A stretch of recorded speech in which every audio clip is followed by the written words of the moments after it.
Já, komið þið sæl, Sýnir Egils heilsa. Síðar þessum þætti fáið 3 þingmenn til að ræða ríkisfjármálin og skuldasöfnu ríkisins. Það er Hafdís Hrönn Hafsteinsdóttir í Framsókn, Andrés Ingi Jónsson Pírati og Oddný Harðardóttir Samfylkingu. En hér á vettvangi dagsins erum við komið 3 gesti. Það er nýliði í Viðreisn, Jón Gnarr, vertu velkomin. Takk fyrir. Og í gær var dætradagurinn, ég gerði ekkert með það, en dóttir mín er komin í gær, Hjördís Rut Sigurjónsdóttir og Lára Ómarsdóttir. Hæ. Hæ. Já, það er mikið að gerast. Jón, byrjum á þér. Þú búin að sitja fund með Viðreisn, þínu nýja flokki í Alþingina. Já, svona hausting, já. Það var bara mjög ánægjulegt og það er búið að ganga á ýmsu, ég er búin að fara í alveg ótrúlega mikið af viðtölum og þetta var nú ákveðið fyrir nokkru síðan og síðan var svona spurning hvernig þetta er einhvern veginn, hvort að ég ætlaði að segja frá þessu eitthvað og svo bara allt í einu svona komið út, þessu var bara svona leggið út eða komið á framfæri og síðan mætti ég þetta í gær og ég var alveg að viðurkenna það, ég var, þú veist, smá stressaður og svona, þannig að það var smá spennufall að koma og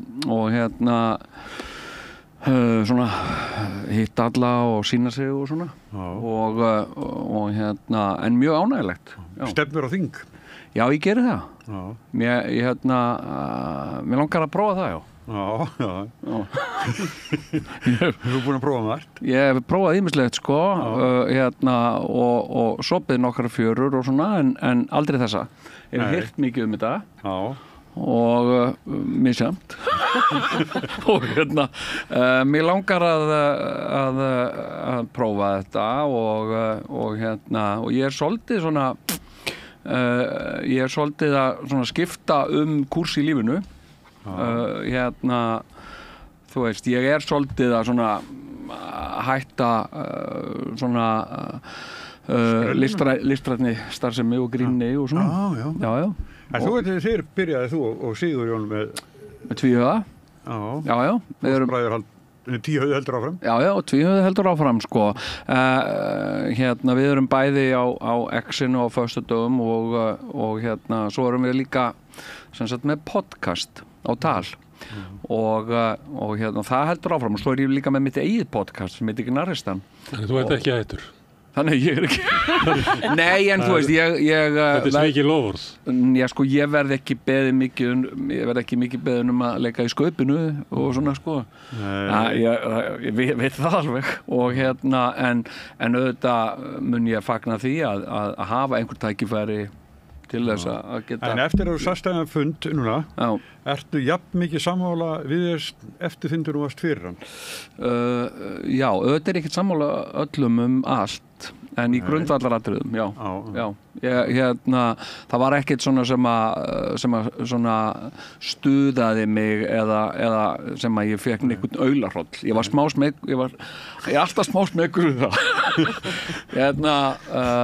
Af svona krins. En það bara gerðist ekki. Þannig að það var mikill léttir og ég er bara og það er bara með þetta, þú veist, að fara út í eitthvað svona eins og pólitík að annarkvort gerir mér þetta fullum krafti að sleppir í, það er ekki annað hægt. Hjördís, þú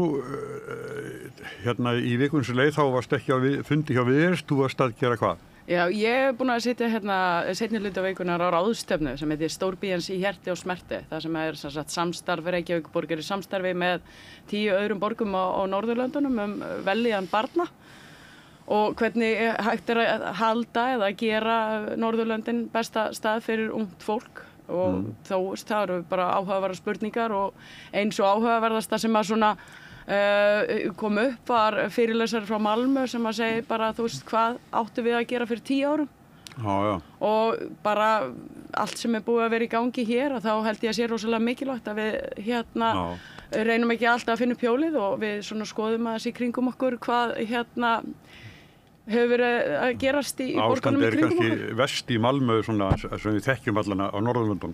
Já, það var það, sko, en svo, þú veist, það var líka fjallað það, hvernig hápunktur, það var sænskur afbrotafræðingur þarna, hvernig hápunkturinn var kannski í Malmö í kringum 2013 og svona fyrst og eftir það, sko, en svo fór þetta bara að færast sko, og svo var það komið til Stokkólms þarna 2019. En ekki að það batnaði í Malmö heldur vestnaði öðrum?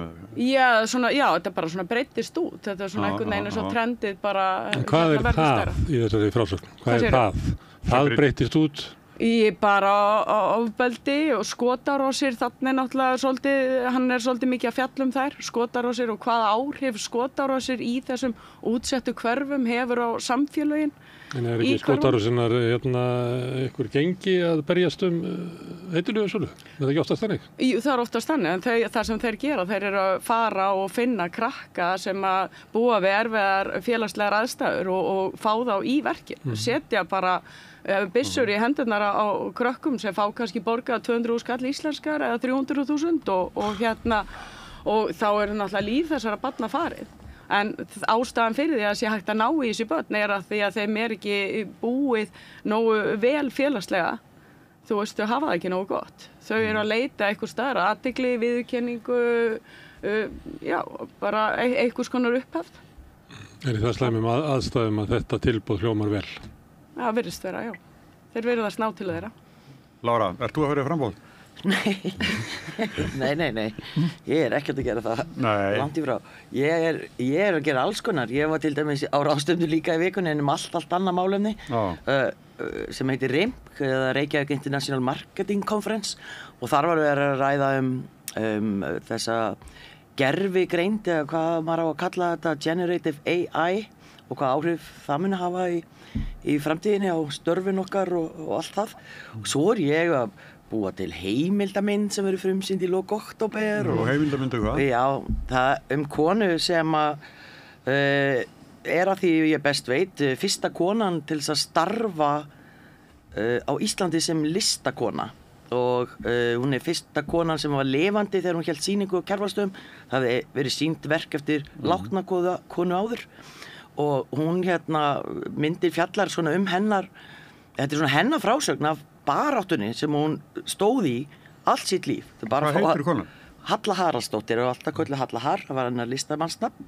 En hún var endalausri baráttu alltaf við það að bara fá að sýna, að fá að búa til listaverk á Íslandi og og það, hún segir þarna frá bara ævi sinni í þessari mynd.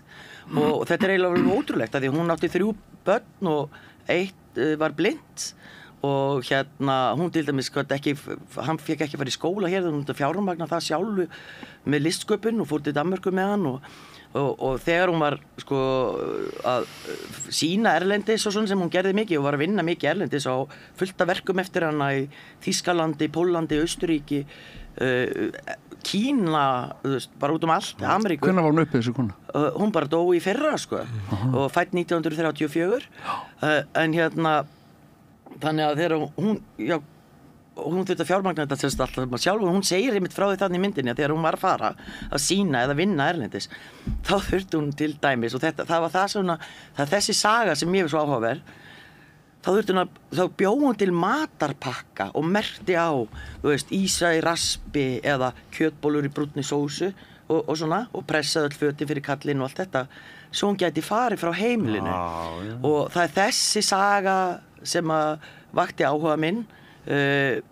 Kona þarna, hún vann aldrei við neitt annað, hún var listamaður bara, ekkert bara, hún var listakona, mikil, fleiri 1000 verk liggja eftir hana.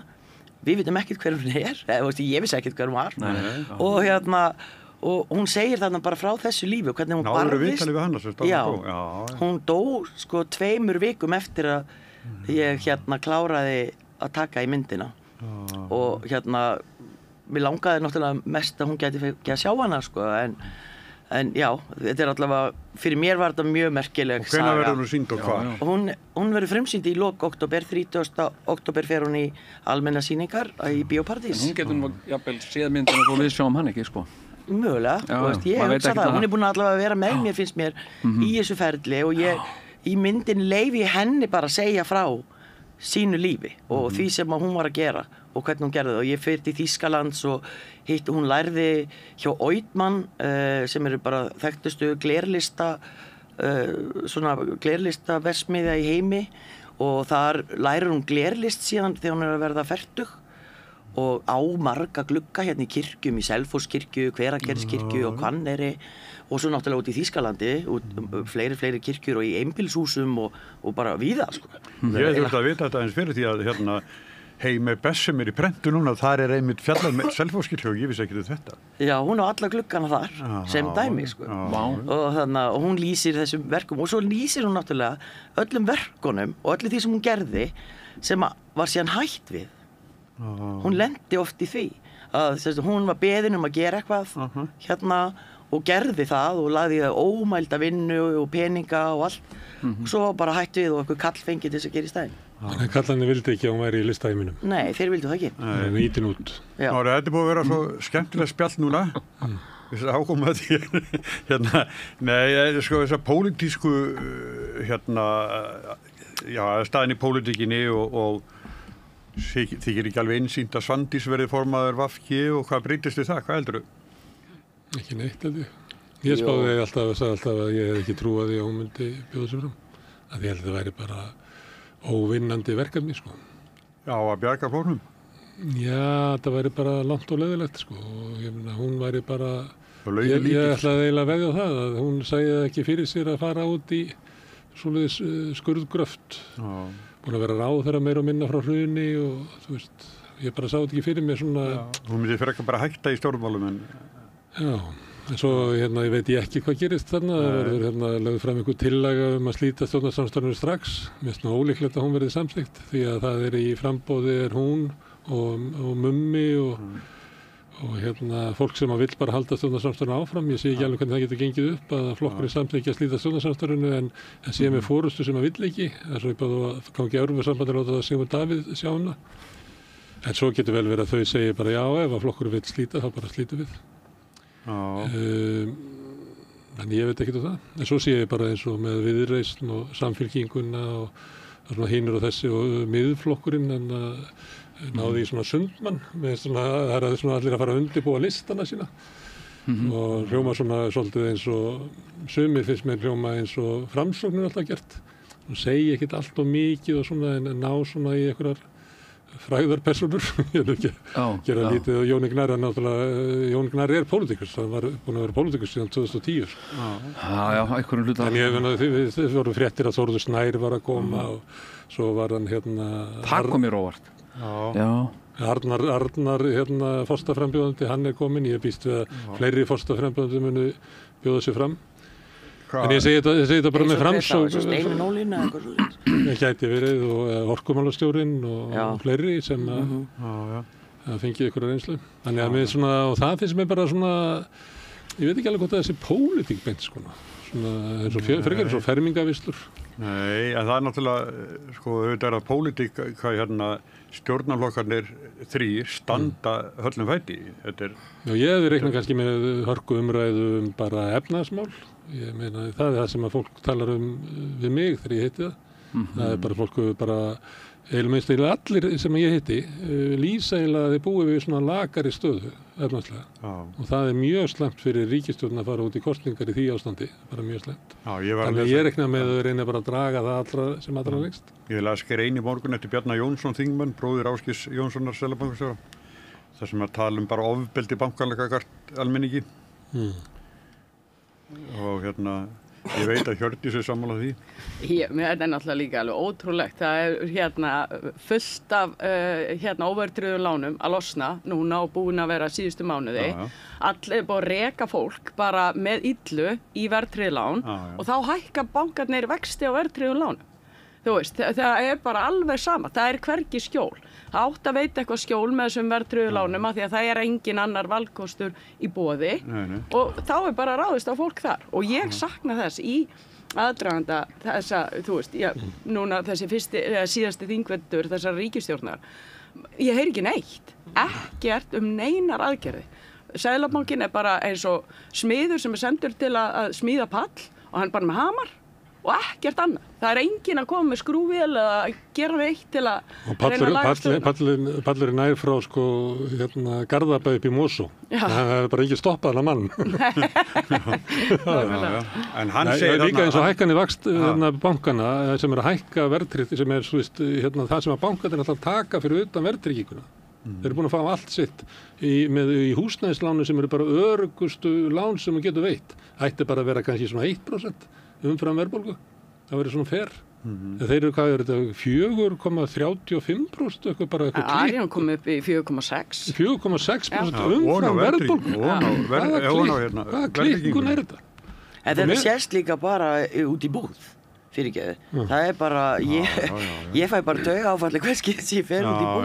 Ef þetta var í Noregi, þá var viðskiptanefnd norska þingsins búin að kalla bankastjórana og myndu rauna yfir það á opnum fundum og láta að lofa því að draga þetta tilbaka. Bjarni Jónsson, hann er að þessu hann er að segja að þingið verður að grípa inn í. Já. En er ekki bara evra lausnin? Nei, er þetta ekki bara alltaf? Er þetta ekki bara eitthvað? Já, ég held það. En er það ekki langtíma róður samt? Hvað ætlum við að gera þangað til? Segjum það. Svo verður kannski ekkert samþykkt að fara í Evrópusambandi. Þá þurfum að vera einhver önnur svör líka. En er ekkert að tengja evru? Tengja gjaldmiðlinn við evru? Þetta er allavega ekki hægt eins og þetta er. Og bróðir minn býr í Belgíu og hann er með húsnæðislán.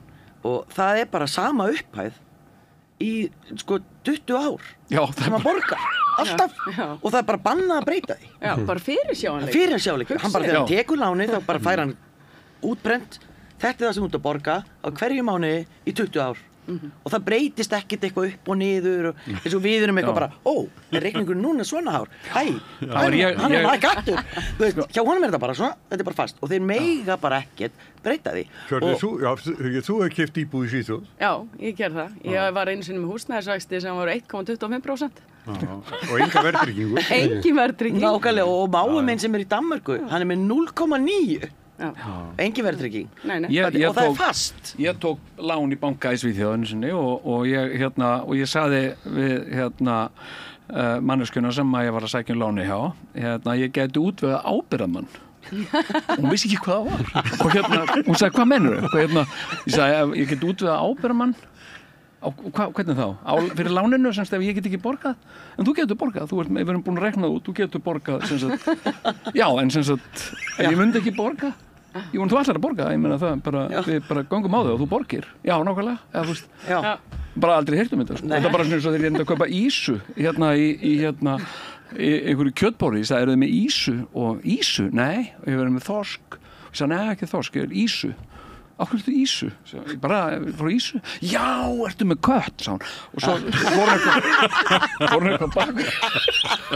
Ég bara eitthvað, já, svo kom hún með ísu í poka. Sagði, ég má taka þetta. Og ég sagði, já, en hvað kostar þetta? Ekkert, þú mátt breyða þetta. Og ég nei, ísu. Með ábyrgðarmann. Munurinn á Ísland og Belgíu er það að í Belgíu þá tekur þá sem að lánar tekur áhættuna en fólkið á að búa við eitthvað öryggi.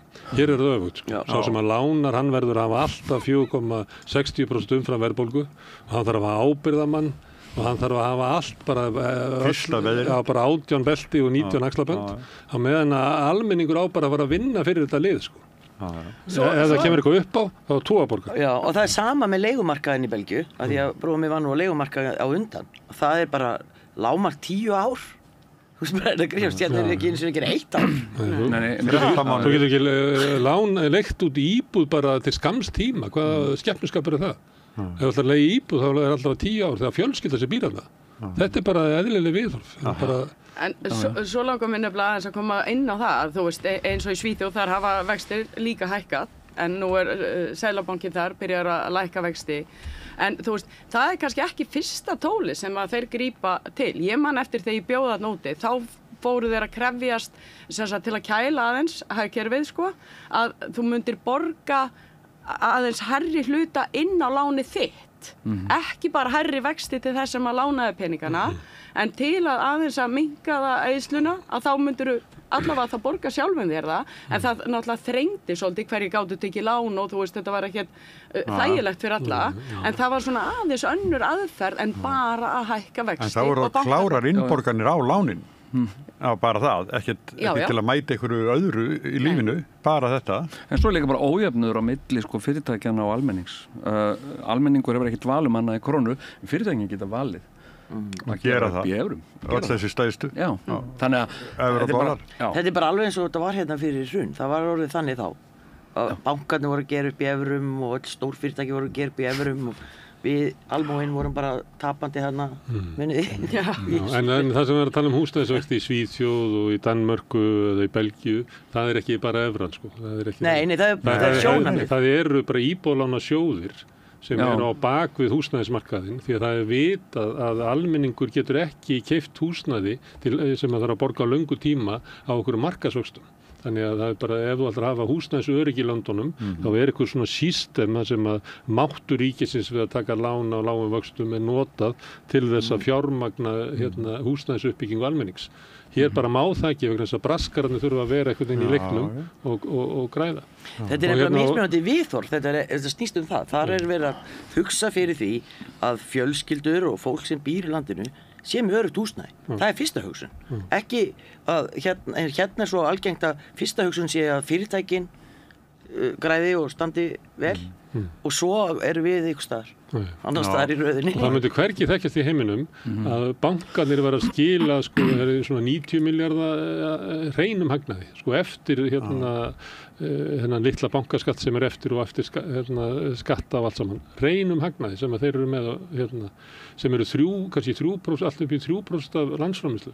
Það myndi hvergi í heiminum líðast. Ef það myndi gerast eitthvað staðar, þá voru bankarnir teknir og þeir eru sko húðstrýttir. Og það hefur til dæmis að því nefndi Noreg, þá gerðist að þeir skiluðu eitthvað, ég held að það fari upp í 1,3% af landsframleiðslu í hagnað og þá var einmitt bara svona opinn fundur í Stórþinginu og þeim bara lofaði að gera þetta aldrei aftur. Við erum ekki með bankakerfi hérna til að blóðmjólka almenning. Hvaða rugl er þetta?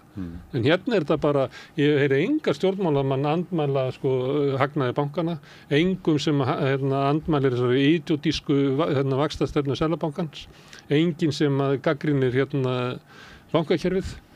En er þetta ekki einhvern veginn bundi í lög? Ekki eins og því að þeir segja bara þetta lag að þið fáum evru. Þegar evran kemur, já. En er þetta ekki bundi í lög þetta með að bankarnir skilja þessum hagnaði? Var ekki sett einhver svona varúðarregla á arðsemi banka eftir það einhver eigendastefna að þeir hegða sér eins og sturlaði kapitalistar og reyna að græða eins mikið og mögulega geta sem er náttúrulega bara þegar ég var að skrifa efnahagsmálin síga bönkum á fólk, það er bara skemmtiskap. Þá var til annað heldur en að sko hækka stýrivexti, það var bindiskylda þannig að bankarnir eru að binda svo mikla peninga inn í Seðlabankanum svo þeir hefðu minna umleikis en nú heyrir maður ekki tala um þetta. Já, það hefur verið að hækka ekki nýlega sko. Ég held að það verið fyrir svona 1,5 ári þá voru það hækkað. Já, en við erum búin að vera með 9,25 síðan þá sko. Þannig að þau hefum ekki reynt tínaleiðina eða sem sagt svona líka sko. Ég upplifa eins og bara þjóðin þolir ekki þessa stefnu Seðlabankans. Það getur vel verið þessi frábær stefna en það verður bara að finna sér ykkur aðra þjóð sko, sem að getum lifa undir þetta. Býtu, er þetta ekki í genunum? Var ekki ykkur sem sagði það? Jú. DNA-num? Já, þetta er DNA-num. En það er samt eitthvað mjög skrítið við fasteigna og markaðin bara eins og hann leggur sig. Bæði leigu og ef að fólk er að kaupa.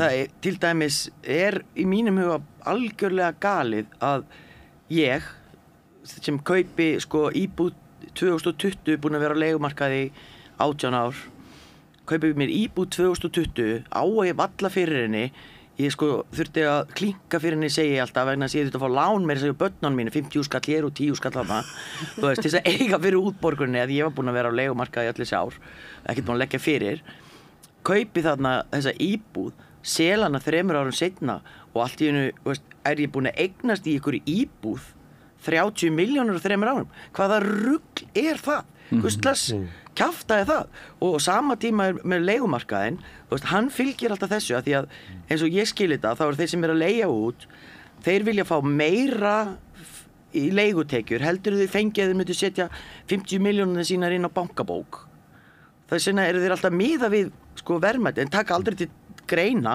að meðan þeir eiga íbúðina þá hækkar hún milljónir á hverju einasta ári. Þetta besta og algjörlega langbesta fjárfesti sem þú getur farið í, það að kaupa fasteign.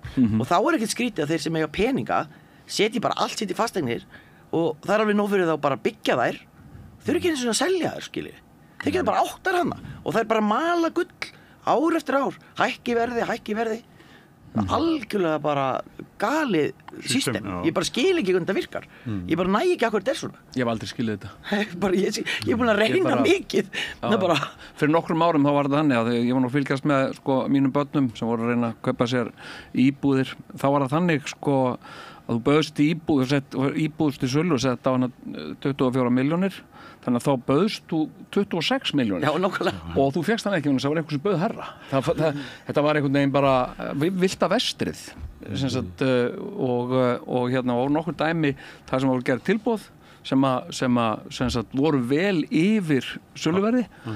Yfirleitt það að maður gerir eitthvað tilbúð sem aðeins larra nákvæmlega reyna að brúta en þarna var þetta að fara treystir til að fara langt yfir. Þetta virkar á mig svolítið svona eins og ég var einhvern tímann í London og þar eru fullt af blokkum sem eru standa tómar og bara fleiri 100 íbúða sem að standa bara tómar, heilt hverfi og það voru einhverjir svona rússneskir og oligarkar sem að fengu styrk til þess að byggja gera samning við London borg að byggja þessar íbúðir og síðan áttu þeir þetta áttu að vera svona félagslegt eitthvað þannig að áttu einhver að fá að búa þarna og það var aldrei neitt búa þarna vegna þess að það vantaði inn í klausun eitthvað svona það að þeir þyrftu að búa í þessar íbúð.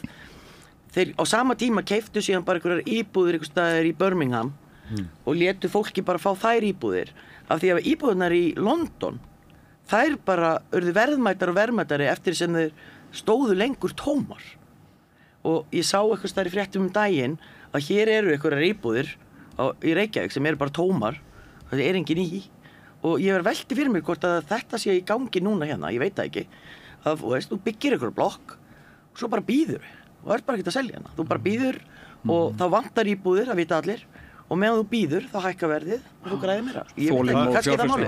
En það fyrir borgarstjóran fyrirhundi þá er það líka þannig að eitthvað fyrirtæki fær lóð til að byggja og áður en það gerir nokkuð hlut annað þá selja þau lóðina til einhvers annars og kolli og ekki smáli við hvort að það er alveg upp í 25 milljóna króna skattu á íbúð eftir þetta byggingarétta brask sem er í gangi og þetta vita allir en þetta bara gerir samt er enginn sem hefur vald eða vilja til að stoppa þetta. Ég held að það hafi reiknað í 22 milljónir sem er kostnaðurinn áður en að það byrjaði að byggja sem er annars vegar þessi braskkostnaður sem að lóðin er oft gengið á milli 3 eða eitthvað laus en svo inn í því er líka þessi gjöld til Reykjavíkurborgar og sveitafélagsins sem er að inni. Og svo var það líka þannig að dagsektir þær söfnuðust upp en svo félluðar bara niður leið og framkvæmdir hófust tafasektir nei bara refsingunni var sleppt sem sagt. Hvað segirðu? Refsingunni fyrir hún var bara svona ákveðin hvati ábending en einmitt rosalega lítið hægt að gera og ægivald verktakana mjög mikið og svona ákveðin game sem að þeir komast upp með að leika gagvart sveitafélagunum sem eru svolítið ráðþrótta Já, svona eins og til dæmis blokkin sem að kom í fréttum daginn þar sem að var 2 eða 3 íbúar í blokkinni restin var í Airbnb og þetta átti að var auglýst á sín tíma að Reykjavíkurborg sagði við erum að byggja nýja íbúablokk og svo var einhver fulltrúi frá borginni mjög og þannig að stóð í fréttunum fyrir utan þetta er mjög leiðilegt, þetta átti náttúrulega að vera íbúablokk og þú veist, sorglegt þetta skulle vera svona bara búi í 3 íbúðum eitthvað álíka af öllum og svo er náttúrulega núna meðan að það er húsnæðisskortur að þá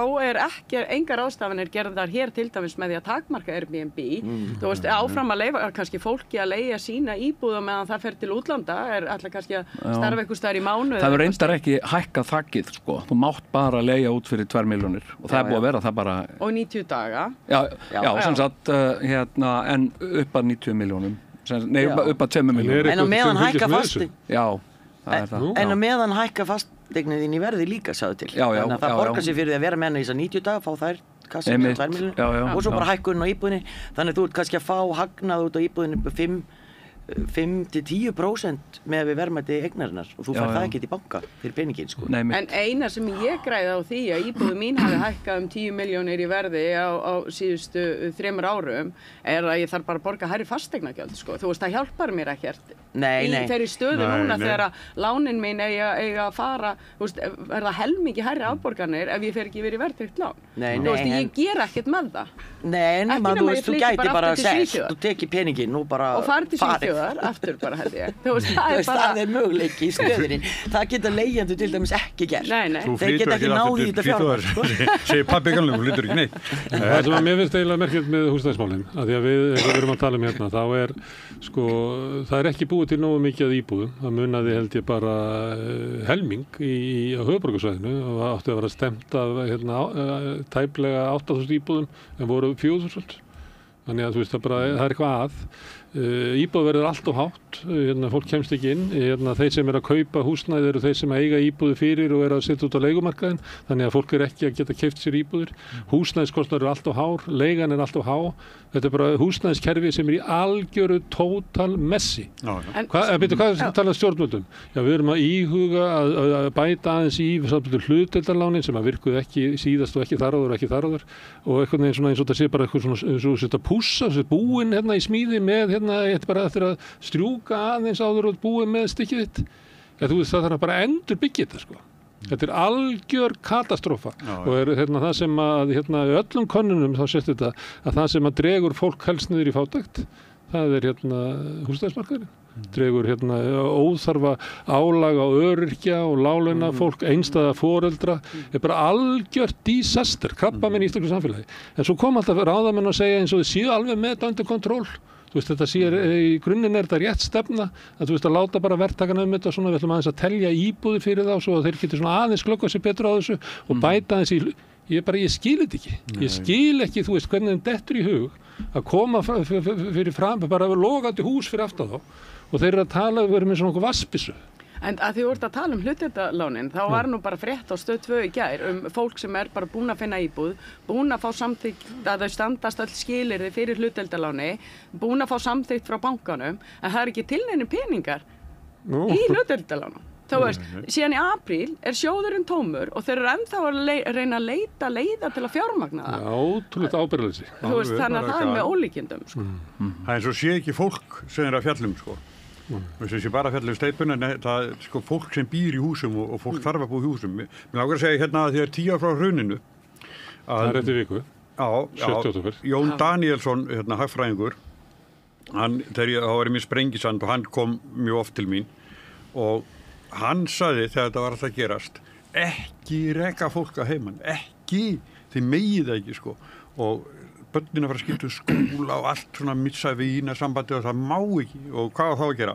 Já, sko þá sagði hann, það er bara þannig að ef þú getur bara borgað 25%, þá borgar bankinn 75%, þú 25% og þú heldur íbúðinni, svo þetta er allt yfirgengið sem gerist ektumann, þá hefur þú forgangsrétt á því sem bankinn það var bara semjum að kaupa það tilbaka en ekki reka fólk að heima, aldrei, það er versta sem hún gerir, því að þá er sko svona félagsleg staða fólksins verður svo vond Líka allt þetta hefur svo mikil áhrif, bara eins og við erum að sjá með COVID, það eru allir sammála hvernig við að bregðast við og allir voru glaðir og svo kemur bara einhver veruleiki samt í ljós, nokkrum árum eftir COVID þú veist, einmannaleiki, þú veist, vanlíðan og annað með skjánótkun sem var náttúrulega hafin áður og svo þessi, þú veist, einangrun sem að verður til og þetta rof í íþróttastundun og bara hitta félaga sín í skólanum og allt þetta, svo kemur það í ljós, þú veist, við sjáum ekkert allan kostnaðinn og svo líka talað að hafi verið misdeilt peningum til þeirra fyrirtækja og annað, skilurðu, þannig að þú veist, eitthvað, og svo er allir löngu búin að hampa sér hvað þeim tókst vel til í COVID. Þú veist, en það er ekkert, við vitum það ekkert og það er bara ýmislegt að koma í ljós núna, sko. Það var stundum erfitt hjá okkur, mamma okkar var á hjúkrunarheimili í COVID og mátt mikið alltaf heimsækja náttúrulega. Stytti líf hennar og eyðilagði, þú veist, lífsgæðina síðustu árin. bara einangraðist og bara, þú veist, það mjög alvarlegt að taka fólki svona þessi hversdagslegu samskipti við svona semi-ókunnuga og þú veist, þú verður að eins og við erum oft fjallaðum hérna, að samfélagið fletta saman og félagslegum samskiptum og þú veist, það var bara stoppað af miklu ábyrgðarleysi fannst mér.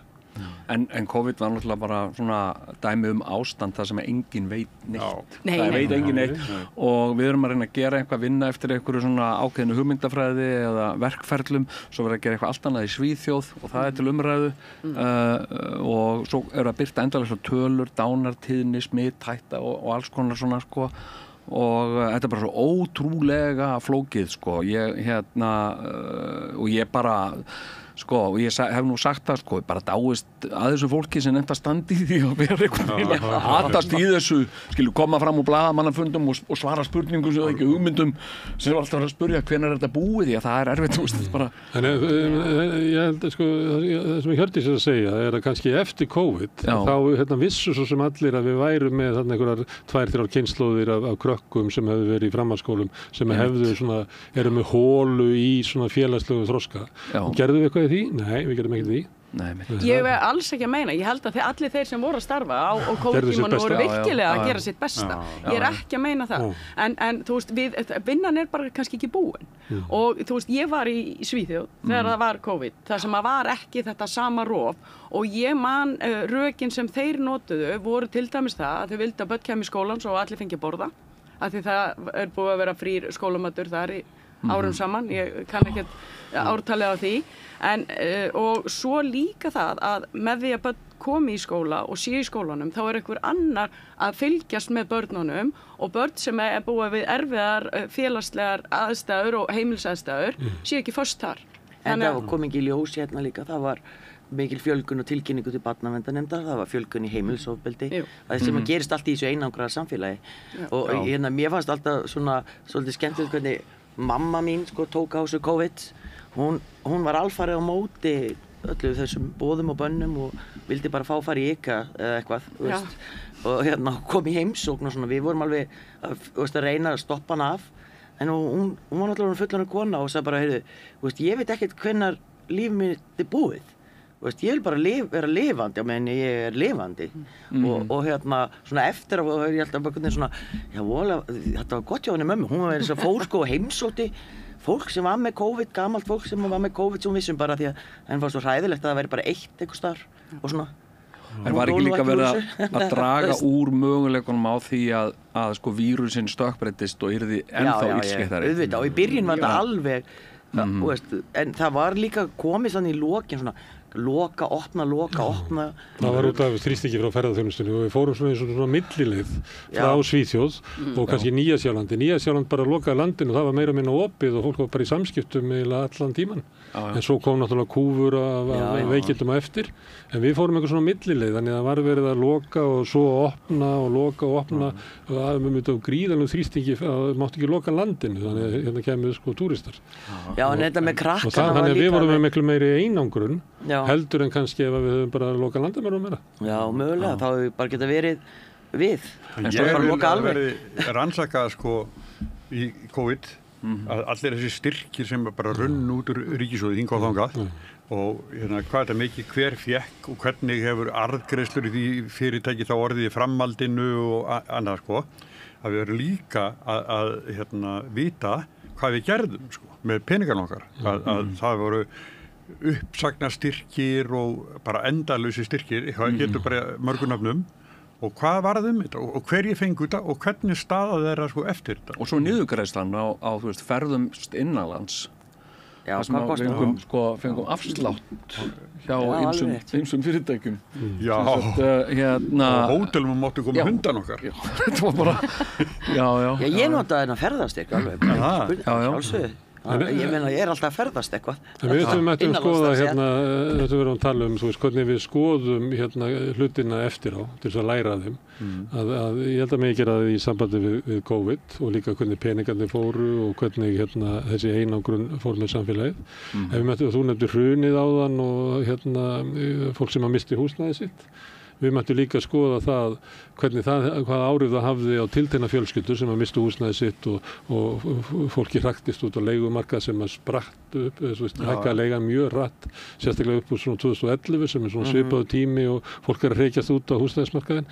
Börn þessa fólks að það hefur enga möguleika á því að komast inn og kaupa þessu húsnæði, það er fast inn á leigumarkaði, menn það getur ekki fengið stuðningur á foreldrum sínum, þannig við erum komið með eitthvað, kannski var þetta svona 10-15 fjölskyldur og það er bara þeim fjölgar sko og það er bara orðin svona hluti í íslensku samfélagi sem ég heyri ekki, þú veist, það var eitthvað svona leiðrétting sem átti að vera fyrir þá sem að töpuðu eigið fyrir húsnæði skamman tíma, þau fengu 80 milljarða, en það var enginn verið að tala um einhverjum svona sérstakar aðgerðir til þess að mæta þessu og ég meina ef við sæjum þetta, ef þetta veri rannsakað og skoðað sérstaklega, þá má vel vera að það sé til eitthvað laust fyrir þetta fólk sem að varð fyrir sko hryllilegu óréttlæti, allavega eins og þú ert að vitna til að þetta er eitthvað sem þú átt ekki að gera í einhverju kreppu og henda fólk út á götu, hvað er barbari er það? Leigan hjá mér hækkaði frá 2011 til 2018 265% á sömu eign sko. Og fór úr, þetta var bara rugl, hún fór úr 160 í 300 á þessum tíma. Og þú finnst ekki að leiðréttingu fyrir orðið fyrir þessu félagslega óréttlæti? Nei, ég var bara á leigumarkaði, við vorum bara leigu því, eitthvað fólk. Við gleymdust alveg allavega, leigjendur gleymdust allavega alveg þarna og og þú ert að tala með, sko, ég á fullt af börnum og þarna og ég, sko, lítinn stráka, hann er 10 ára þarna þegar, nei, hann er yngri þarna 2011 og þau alast upp náttúrulega bara öll mín börn í fátækt, sko, og og það er bara 5 og veist, tvö þeirra hafa geta keypt fasteigna því þau eignust bara maka sem var með eitthvað stuðning. Hín hafa ekki geta keypt sér og ég get ekki séð að þau muni einhvern tímann mögulega mér tekst að safna einhverju pening til að hjálpa mig einhvern tímann seinna, en þau eru allavega fullorðin skilur og farin að búa og eitthvað, en þau eru ekki gátt ekki keypt. Viljum við búa í svona samfélagi? Og sama með COVID bara af því að sonu minn var að byrja í menntaskóla þegar hann er að klára 10. bekk þegar COVID byrjar og hann hætti náttúrulega bara í menntaskóla. Já, það er með þessa aðgerðir sem voru gerðar í COVID-inu, þetta sem var aldrei alveglega klárað og þá sagði góðu kunningi minn sem er alveg upp á stöndum, þá sagði hann, við höfum nú lært að standa menn að mann stekkur ekki við skurði áfengum og þá var það þó fáir eitthvað upp í sko, samt í sko, djúpum skít sko, en það er bara strandamingir að þetta, þeir reyna aldrei að stökka við skurði áfengum. En heyrðu, pólitíkinni, sko, það er til dæmis það að enn og aftur eru reikna með að ríkissjóður rekin með alveg óheyrilegum halla og aftur og aftur og aftur. Þetta er búið að vera smári, bara 10 ára eða 11? Nei, ekki allan tíman, en ég ekkert tíma reiknaði það fyrir heldur 2 árum sko, þetta er stærsta sko, hallatímabil á ríkissjóði ever. Já. Og ég held ég að vera að reyna að taka upp þegar var að fara að nálgast að Bjarni hafi verið 10 ár í fjármálaráðuneytinu og reiknaði samanlagt sko hallan sem hann hefði rekið. Meiri halli heldur en var í kringu 1980 það er COVID inn í þessu sem að gera mikinn halla. En þegar við komum út úr COVID þá var samt áfram halli og samt hefur verið að segja okkur þessi góðari og ég held að sé allir í heiminum hvað sem er í pólitík sem segja ef það er góðari og þú rekur ríkissjóð með halla þá er bara eins og að það er eins og að vera með bílaferju og vera bara með opið stefnið og bara keyra á móti sjónum sko og draga inn í sig, þetta er bara glabræði sko.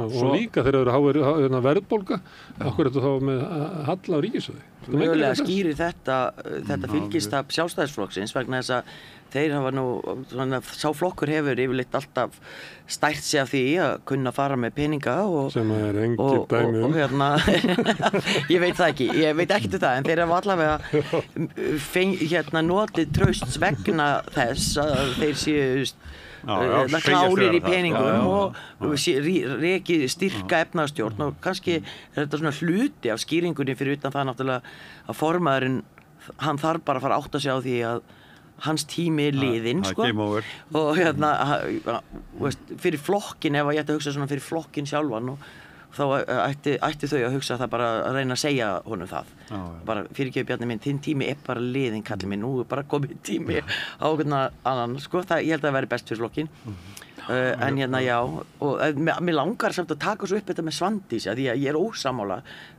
því að hún engu eftir að breyta hjá Vinstri grænum, ég held að hún gæti einmitt breytt stöðu flokksins, sérstaklega ef hún kemur inn svolítið aggressíft og tekur upp harða vinstri stefnu eins og þekktist einu sinni í flokknum. Já, en ég meina, hún hefur að tala um það að það vanti sko harða vinstri stefnu, ekki sósíalistaflokkurinn svolítið með harða vinstri stefnu? Hvað sér það Smári? Stendur hann ekki fyrir það? Jú.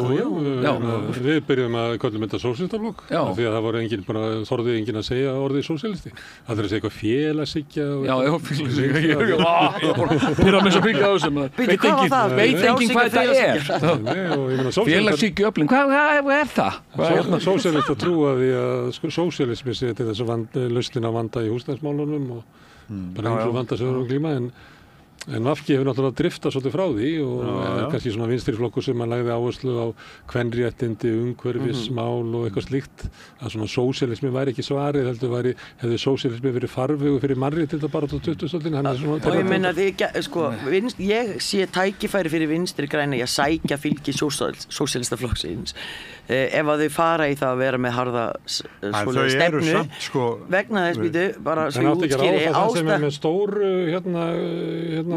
kökubóksið þetta ráðast á það sem er nei sko þau geta það ekki þau verða ráðast á að við verða að fara á vinstri leiðina Vinstri græn að við ætla að heita það en það sem ég vil meina að Vinstri græn hafi þá frammi við sósíalistaflokkinn þegar ef þau verða með svipaða stefnu fólkið vegna þess að það veit enginn hver í sósíalistaflokknum og einhver hluta vegna við Íslendingar þannig við kjósum oft svona fólk sem við þekkjum fræga fólki það bara svoleiðis ég er ekkert að fara sigurhúða þannig Sanna Magdalena er nokkuð kunn sko. já, ef hún fer hún er búin að gera út ég meina að það er ég get nefnt til dæmis Sólveig Anna í Sjálfstæðisflokknum Guðmundur Hrafn Arngrímsson sem er formaður Sólveig Anna að fara fram? Ég held að þessi Sanna, Sólveig Anna og Guðmundur Hrafn ég held að það sé öflugasta stjórnmálafólk sem við höfum haft svona undanfarin 8 ár Sólveig Anna að fara fram sem sagt? Nei, ég bara að benda á að þú veist hverjir koma út úr sósíalísku hreyfingu. Ég bara að tala hverjir verða í framboði. Já, en ég bara að segja hverjir, þú veist, sósíalistar eru... Listinn þarf að vera þannig að fólk þekki svona allavega einhver nöfn á honum þegar það kemur inn í klefa. Já, kýsa bara Eið Guðnason og Sigmund Erni og einhverja menn úr sjónvarpinu. En svo hefur mér fundist, mér fundist VG líka vera svolítið svona tvöfaldur flokkur. Sko, hann einn flokkur á höfuðborgarsvæðinu og annar flokkur á landsbyggðinni, meira svona framsóknarflokkur. Já, fyrir ofan Elliðabergur. Já, þar er orðinn svona einhver framsóknarflokkur og fólk svona kannski kýs svona til skiptis framsókn eða VG, því það er svolítið svona sama út á landi, en hérna á höfuðborgarsvæðinu, sérstaklega í Reykjavík, það var svona femínískur flokkur. Miklu femínískari heldur en... Femínískur háskólaflokkur. Já, svona femínískur háskólaflokkur og svona félagsvísinda. Já, og ef að Svandís kemur inn með baráttu fyrir innflytjendur og hælisleitendur og ætla að verja þann hóp. Baráttu fyrir fólk sem lifir fátækt. Já, af því að hún búin að vera í aftursætinu og þau sem að vita hvernig pólitík virkar í Íslandi, þá það bara formann sem ræður og restin ræður engu. Hún setið fram í hjá henni. Já, hún er búin að segja það, tölur saman hvernig degi, sko. Ég allavega sé tækifæri fyrir Vinstri græn, þið megi alveg vera ósammála. Ég er svolítið sammála. En ég held að ef hún kemur öflug inn með gömlu hörðu bara stefnu Steingríms eða Svavars, skilurðu, þá eigi þau séns, en annars ekki. Annars eiga þau engan séns. Nei, ég tala nú ekki ef að þau slíta stjórnarsamstarfi, þá aukast möguleika þeirra talsvert mikið á því að... Það er ekki endilega velun. Björt Framtíð fikk ekki velun fyrir að slíta stjórnarsamstarfi. Ég held að Björt Framtíð hafi dáið þegar hún samþykkt að fara í stjórn með engeingunum. Ég held að stjórnarslítin hafi ekki haft neitt. Þeir voru bara leið og tóku við að settust inn í ríkisstjórn, ég held.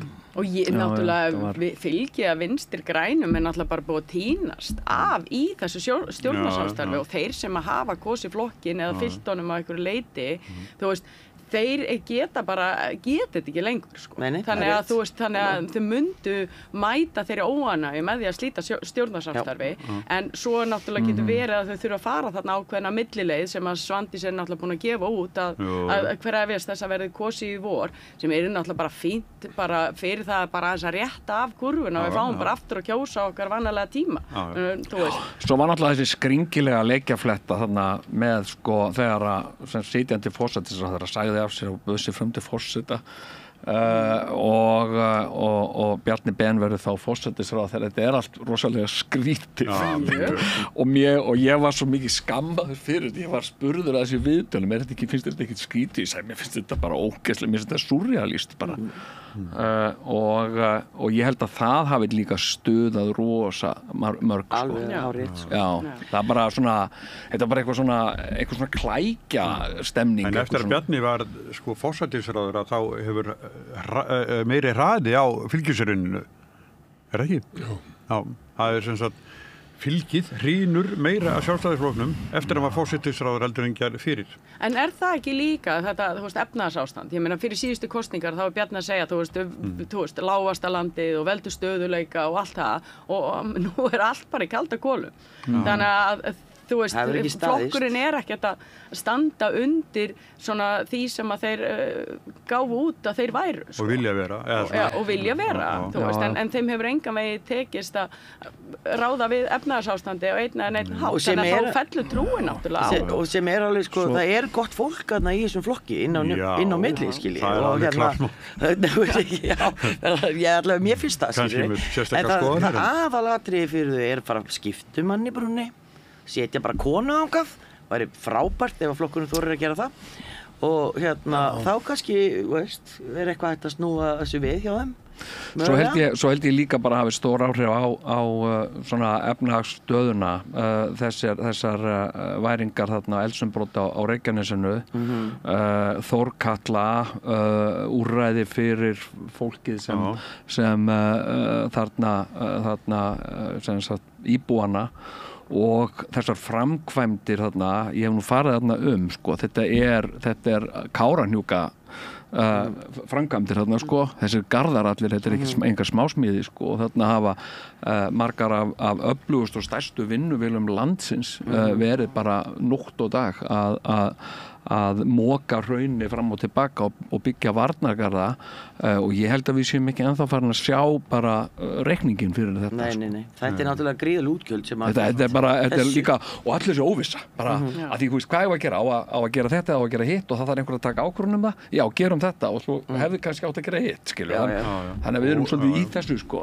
opin reikningu bara, opin tekni. Já, þetta er svolítið þannig, sko. Já, það er líka svo erfitt, hvað allir að gera ekki neitt, það gengur heldur ekkert upp, þú getur ekkert beðið bara með líf alls þessar fólks í höndunum þetta er bara einhver á fylliríi með kreditkortið þitt, sko. Ég veit ekki hvort sé á fylliríi en þú veist, þetta samt líka að gera þetta er í norðurátt, nú er það sko jafnvel sko Suðurnesjalínan, Reykjanesbrautin og Vogar ef þetta heldur áfram sama þróun að sprungan opnist alltaf meir í norður þá er svo gæti hún náttúrulega farið til aust og byrja að gjósa fyrir austar sem væri heppilegra sagan segir sem væri heppilegra nei, það er nú ekki mikið heppilegra við erum með hraun undir öllu vallahverfi nei, ég átti nú bara við ef við horfum eitthvað á söguna þá gæti náttúrulega eldarnir færst til austus nær byggð í Hafnarfirði en okkur getur þetta ekki bara verið út á sjó fengið nýtt land þarna, svona landfylling sem já, ef við getum bara ráðið þessu það bara, heyrðu,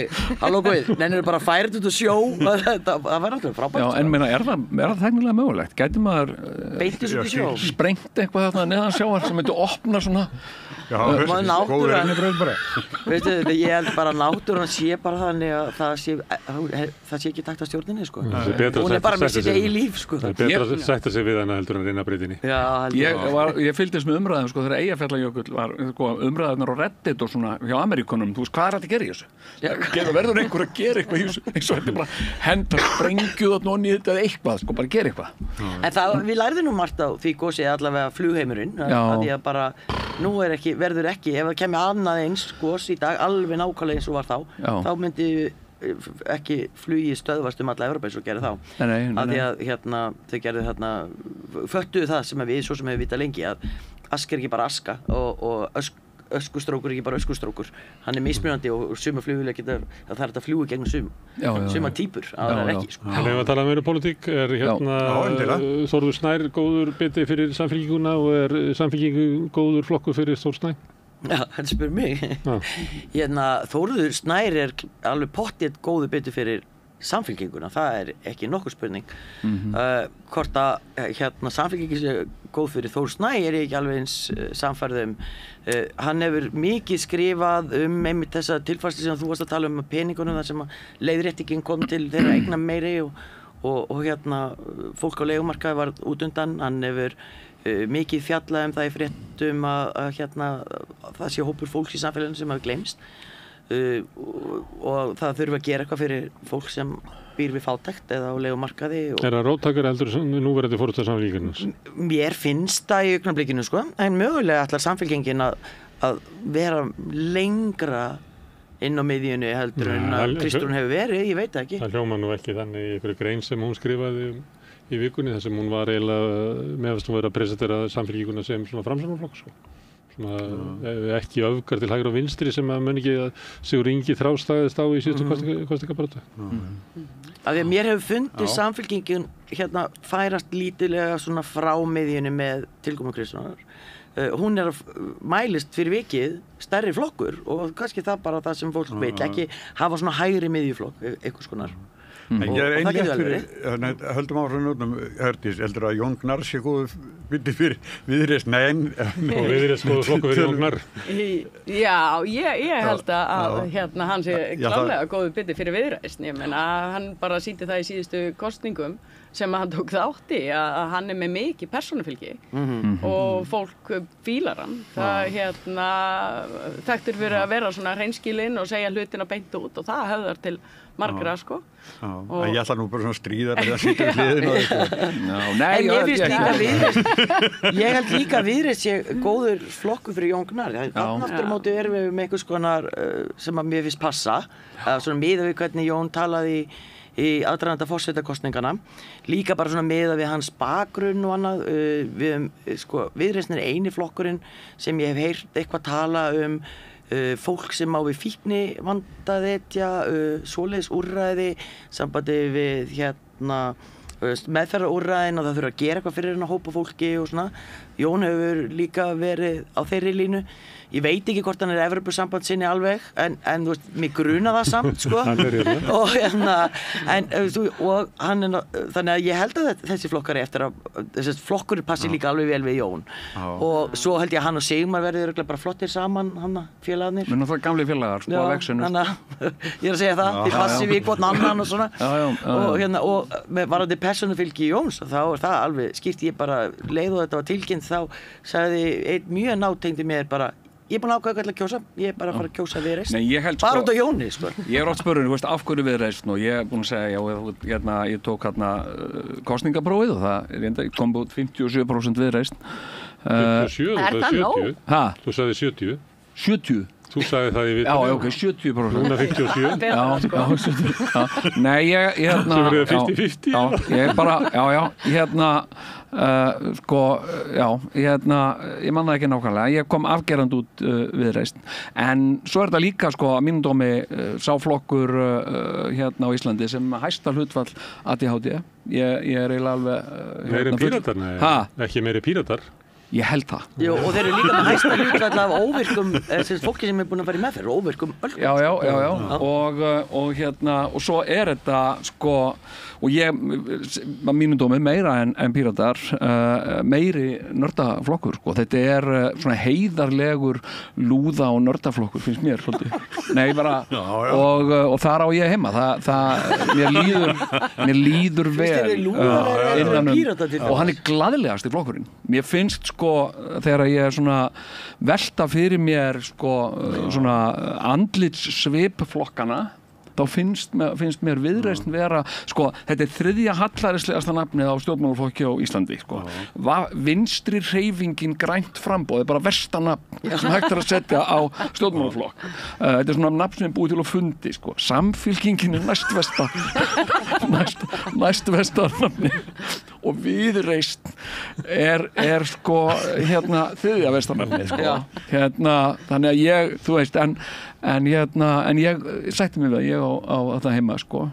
Mér finnst sko Píratar, sósíalistaflokkur, finnst mér mjög flott nafn á flokki, það segir mér strax hvað þetta en vinstri hreyfingin grænt fram, what? Hvað sagður? Hvað getur sagt þetta aftur? Ég næðis ekki, þetta gert svona til þess að ruggla í manni.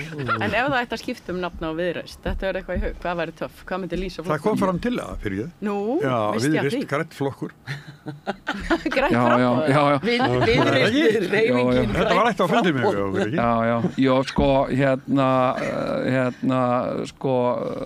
þetta er náttúrulega það sem heitir frjálslyndistefna, myndi eiga með réttu að heita frjálslyndi flokkurinn, en það er frátekið. Þetta er náttúrulega flokkur sem, þetta er argur hægri flokkur, mörguleiti er hann sko lengst til hægri í svona, þetta er svona nýfrjálshyggju flokkur. Þegar það var stofnana, þá voru þetta ekki nördar, þá komið bara fólk úr samtökum atvinnulífsins þarna inn. Sjálfstæðisflokknum. Þorsteinn Pálsson er svona hönnur að þessu, hann er ekki nýfrjálshyggjumaður. Nei, nákvæmlega, þetta var Þorgeir, Katrín, Þorsteinn og svo hann Benedikt, eða ekki? Já, það er mikil breidd þarna sko, og mikil svona sko, það er mikil breidd í skoðunum og til dæmis það eru stór mál eins og til dæmis einkavæðing í heilbrigðiskerfinu og það er fólk þarna sem vill alls ekki einkavæðingu, sem vill fólk sem vill bara einkavæða heilbrigðiskerfi bara eins og að leggur sig sko. En það kom mér svolítið óvart að þú færi í Viðreisn. Ég held að þú væri vinstri sinnari en það sko.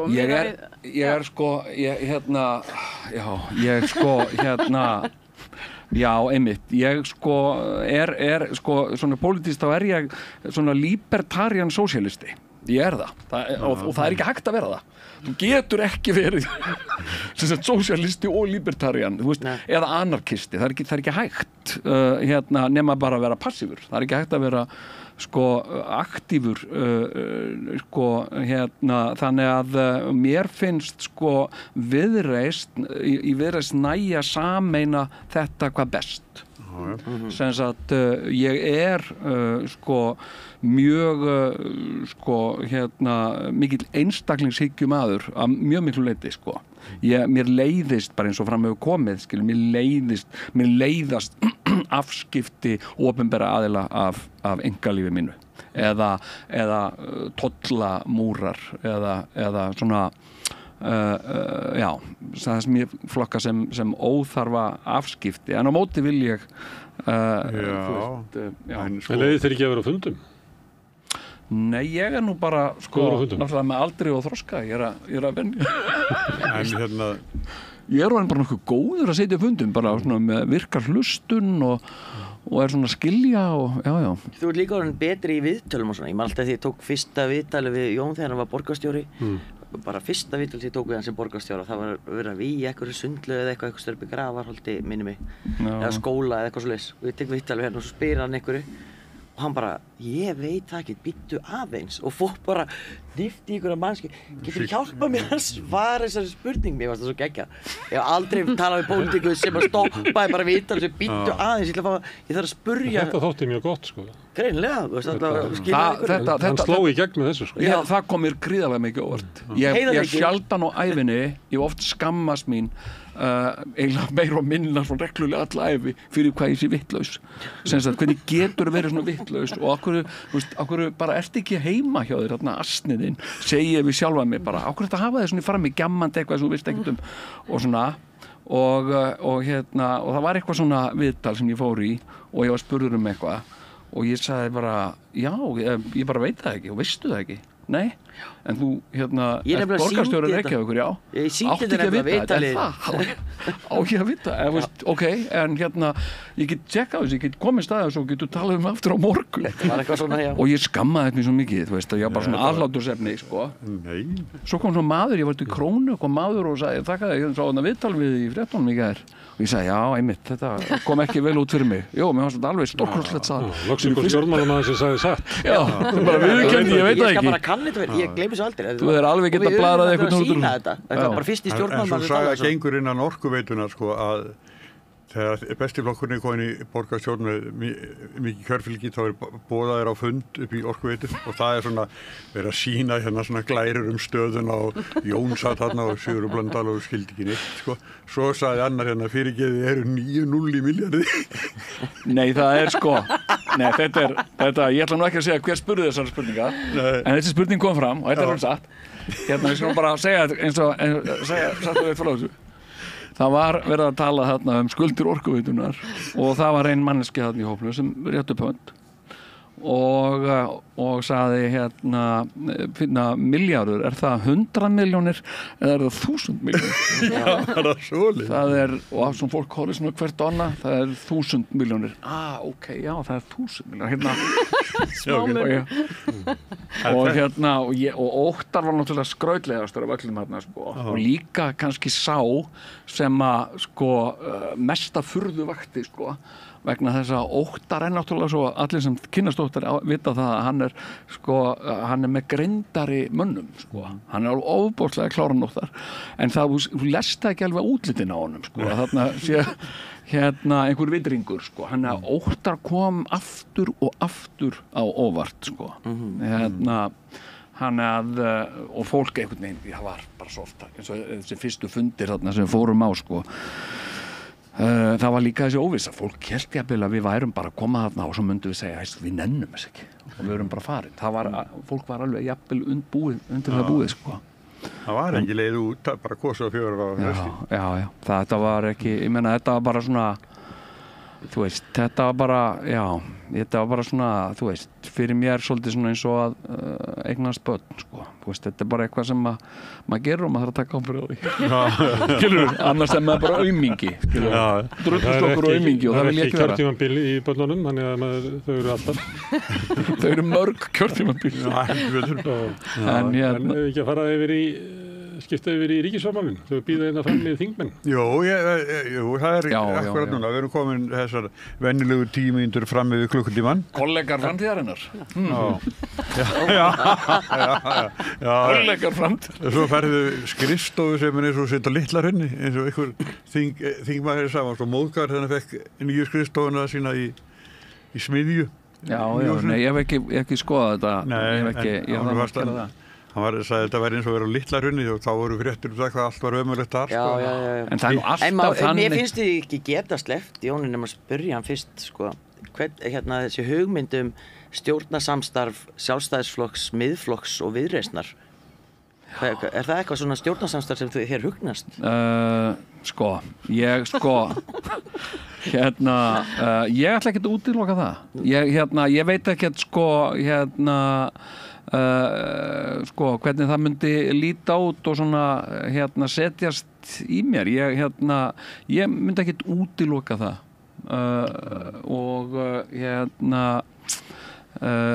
þannig að en ég vil segja líka bara den tíð en sorg maður veit ekkert hvernig aðstæðurnar verða og já Herðu, jæja, krakkar Við varum að ræða ríkisfjármálum með 3 þingmenn ekki allir í fjárlaganefndinni. Jú, og það í kring. Oddný sé í, hvað heitir það, viðskipta. Efnahags- og viðskipta. En hún svo sem líka fyrrverandi fjármálaráðherra. Herðu, ég ætla að þakka ykkur fyrir. Lára, Hjördís Öd og Jón Gnarr. Já, takk sömuleiðis. Takk sömuleiðis. Með því að ganga í leigjendasamtökin styður þú baráttu leigjenda. Leigjendasamtökin eru fyrir öll þau sem vilja vinna að réttlæti og öryggi á húsnæðismarkaði. Leigjendasamtökin.is Sósíalistaflokkurinn vill að húsnæðiskerfið verði afmarkasvætt. Meira stefnuna inn á xjóð.is